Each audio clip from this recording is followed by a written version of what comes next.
সম্মানিত আশেকের রাসূলেরা, উলামায়ে কেরাম বা একটা শ্রেণী যারা মুর্শেদ পীর বিশ্বাস করে না, তাদের ভাষ্য হয়েছে আগে ওলি আল্লাহ ছিল, এখন নাই। কথাটা কি ঠিক? আসলে সত্য সম্বন্ধে তাদের ধারণা নেই। পৃথিবীতে 3 শ্রেণীর ওলি আল্লাহ আছে: হাদি, মাজুব, দেশসকক ওলি আল্লাহ। হাদি বলেন যারা হেদায়েত করেন। হেদায়েতকারীদের মধ্যে 4টা শ্রেণী আছে। যেমন শিক্ষকতা যারা করেন তাদের মধ্যে 4টা ক্লাস আছে: প্রাইমারি স্কুলের মাস্টার, হাই স্কুলের মাস্টার, কলেজের প্রফেসর, ইউনিভার্সিটির ভাইস চ্যান্সেলর। তিনিও তো মাস্টার। ভাইস চ্যান্সেলর আর প্রাইমারি মাস্টার কি সমান?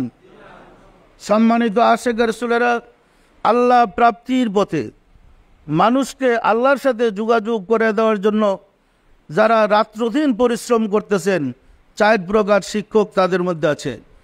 র্যাঙ্কগুলো যথাক্রমে ওলি আল্লাহ, ওলি কামেল, ওলি মুকাম্মেল, মুজাদ্দিদে জামান। ওনাদের কাছে কোর্স করে 3 শ্রেণীর ওলি আল্লাহ তৈরি হয়। কেহ হয় মাস্টার, যারা শিক্ষকতা করবেন।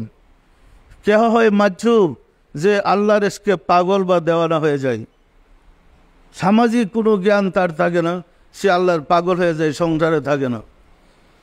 আবার তোর মধ্যে কেহ হয় দেশসকক ওলি আল্লাহ, অর্থাৎ সাধনা করতে গিয়ে যার অন্তর্চক্ষু খুলে যায়, যার এলহামের কর্ণ খুলে যায়, তাদের থেকে কিছু রিক্রুট করে, আমাদের যেমন ছাত্রদের দিকে রিক্রুট করে সেনাবাহিনীতে ভর্তি করা হয়, তাদের দিকে রিক্রুট করে কুতুব বানানো হয়।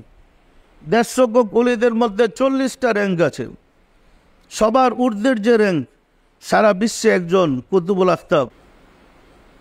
ওনার অধীনে 2 জন গাউস থাকেন, ওনার অধীনে 4 জন আওতাদ থাকেন, ওনাদের অধীনে 7 জন আবদাল থাকে, ওনাদের অধীনে 70 জন আফিয়ার থাকে, ওনাদের অধীনে 300 নজিব নুকাবা থাকেন, ওনাদের অধীনে অসংখ্য কুতুব থাকেন। শুধু দেশসকক ওলিদের মধ্যে 40টা র্যাঙ্ক আছে। এমন কুতুব আছে, মনে করেন ঢাকা শহরের উনি দায়িত্বে নিয়োজিত, পুরা শহরটা তার কন্ট্রোলে। দেখবেন একটা সিরা কাপড় পরে এক জায়গায় জুতার দোকানে মানে জুতা সেলাই করতে আছে। মুসি, আপনি গিয়ে ধমক লাগলেন, রে বেটা আমার জুতাটা হইল না, আপনার তো খবর নাই। উনি যে পুরা শহরটা কন্ট্রোল করতেছেন। আছে না নাই? আছে। কিন্তু আমরা ওই বিদ্যা সম্বন্ধে না জানার কারণে পড়ছি বিভ্রান্তে।